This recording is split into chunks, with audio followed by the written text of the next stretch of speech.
As we start looking at this closer, you can actually see some little bristles that are on the exoskeleton. Remember we talked about that, which is really cool, part of the nervous system. And you can see little tiny spots on here. Looks like little fine hairs.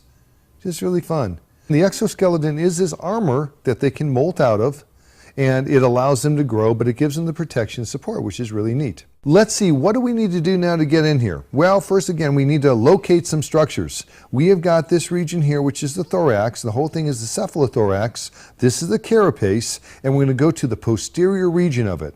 Now, that's going to be the place where the abdomen meets it. Now, the question is, how in the world am I going to make my first cut in there? Because this stuff is really hard.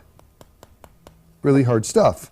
Well, what you can do is you can bend the back, just like that. And by doing that, that's going to give you a little bit of room to get your scissors in. Now, one thing I'm going to warn you about, right directly underneath this region is where we're going to have the heart. And if we go too far underneath here, we're going to gouge right into that region, and it's going to make it disappear. And you'll go, where's the heart?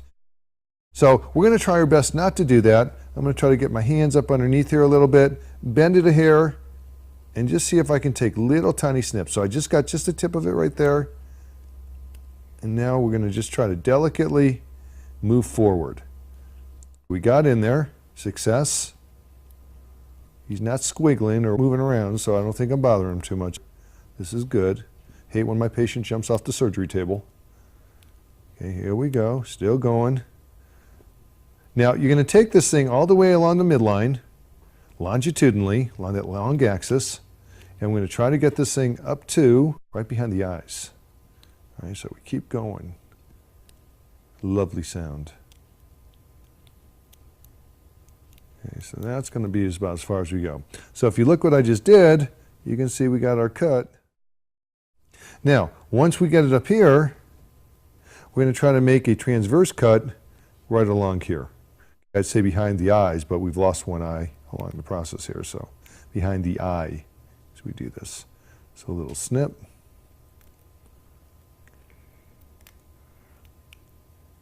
Just like that. And I'm going to try to do the same thing on this side. And the hard part is getting your scissors in there without hopefully damaging anything too critical beneath there. So he's looking at you now. Okay, lovely. Now he is oozing and gooing a little bit. Now, one of the things you're going to find, now that we've got him opened, that if I were to just peel this thing back, you're going to be ripping a lot of tissue along with it. So you're going to need to take your blunt probe, which you've got right there, and we're going to come along the inside here and just run it along the inside. Nothing's going to be sticking to this region. That came off awful easy. It's not always that simple.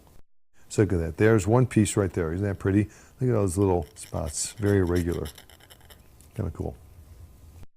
We're going to do the same thing on this opposite side. I'm going to rotate them around so you can see a little bit better. And as we do this, now this side's going to be, seems like it's got a little bit more attachments, but we want to try to run this thing right up along the inside so we're not pulling any other tissue off other than the exoskeleton.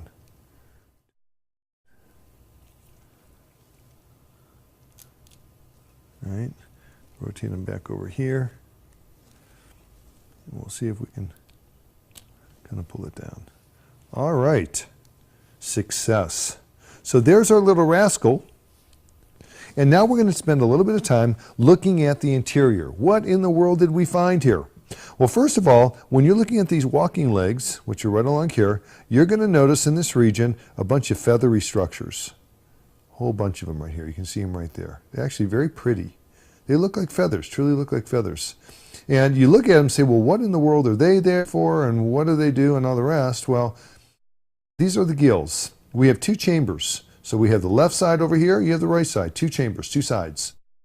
And you can come along and try plucking some of these things out so you get a better look at what they appear like. Look at that, isn't that a beautiful structure? Remember, the whole idea is they're going to try to extract oxygen from the water. And you can see high surface area will allow them to do that. Beautiful, beautiful structure. And you can pull out one after another from one side and count them. How many do they actually have on one side versus another side? The two sides that we have. Just kind of go back and forth and just pull them out. If you've got a magnifying glass, nice thing to have alongside any dissection. You could be taking a look at the structure up close and personal. But remember, these are amazing creatures, that they have the capability of being in the water and being on land. And the reason they're able to be on land and have these gills is that this water actually will be in this gill chamber for a period of time, and they can still extract some water out of there.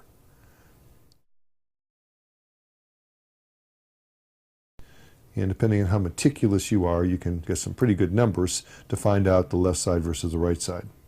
That's what we have right in that region. If we look right there, you can see just a whole bunch of them just on the right-hand side. Very, very, very nice. The question is, where's the heart? We know we had that blood flow. We talked about the pericardial sac. Then it goes to a single-chambered heart, and that's going to go then to the short blood vessels. Well, the heart is sitting right here. And this is the trickiest part of doing this dissection, because you're trying to get right underneath this carapace and go forward. So I'll see you whether or not I see anything in here that looks like a heart. See if there's a little structure in there. And I think this is it right there. See that little rascal? It doesn't look like much, but it's going to be responsible for pumping the blood. Moving things around without damaging it too much, but it's sitting right in that region. Let me go ahead and just do a little trimming. Try to expose that a little bit better.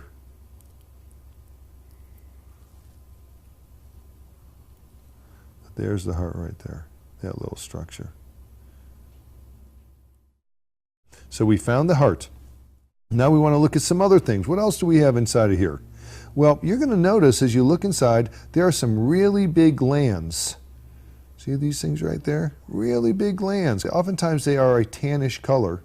These are the hepatopancreatic glands.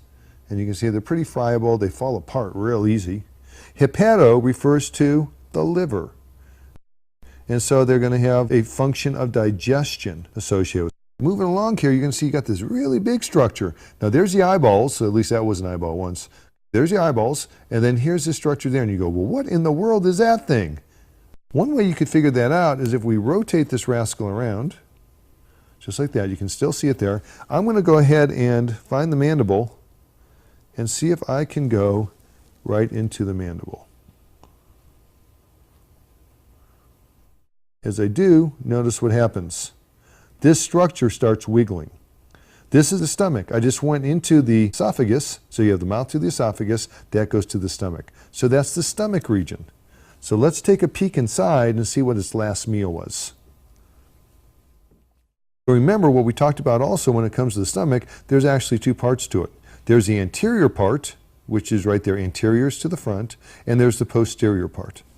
We'll come along here, get out our thumb forceps, better known as our tweezers. See if we can get right on inside there. Hardest thing sometimes is grabbing this tissue.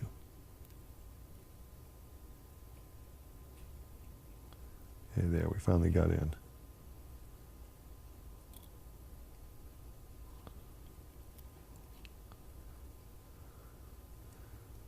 Okay, we open it up, and I'm not seeing a whole lot in there in terms of legs or body parts or anything like that. Sometimes you'll find different things on the inside. So that's the inside of the stomach. Now, one thing that's kind of cool about it, see if I can somehow get the position so it's more visible, but the front part of the stomach actually has a grinder. It is something that grinds the food. And if you see this structure right here and you feel it, it feels rough and irregular. There's the grinder. And you'll see it's on the other side too, this little thing here. And that helps to grind the food. Really kind of cool. Behind it, the posterior portion, that's the sorter. So we'll cut through the rest of this thing. See if we can layer open.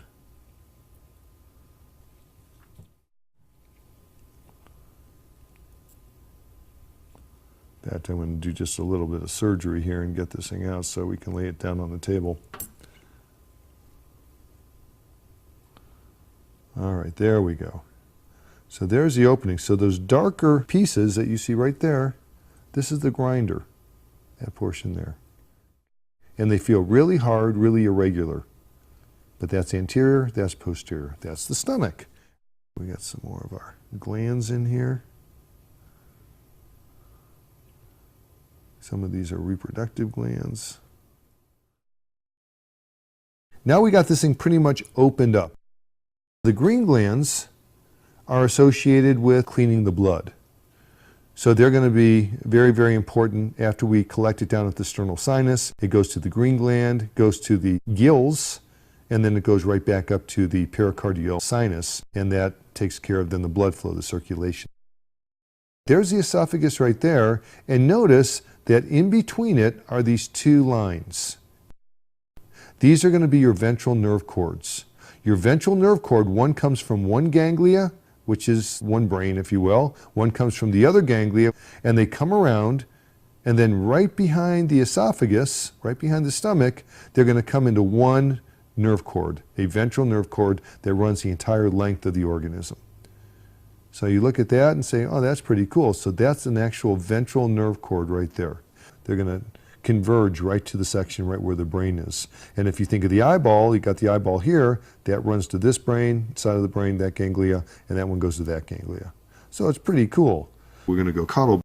We're going to go along the midline, and we want to just see what's underneath this.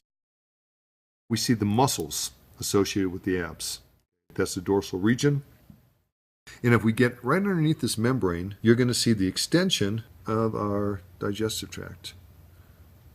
Let's see if this will open up for us where we can see there's a tube that's going to be running right down here. And that tube is the intestines.